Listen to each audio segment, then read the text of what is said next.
When it comes to securing and saving their future, many good people fail. Many hard-working people fail.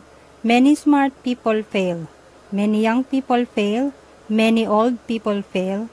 Many teachers fail. Many engineers and doctors fail. Many end up retiring without enough savings. These people don't set out to fail. They do because they fail to plan and manage their personal finances. They lack financial education. Many people believe that financial education is only for the wealthy. Many think that the only solution to financial challenges is to borrow money. Some say that because they are poor, they don't need to save. Marami po tayong mga OFWs na trabaho ng trabaho for years and still end up retiring poor.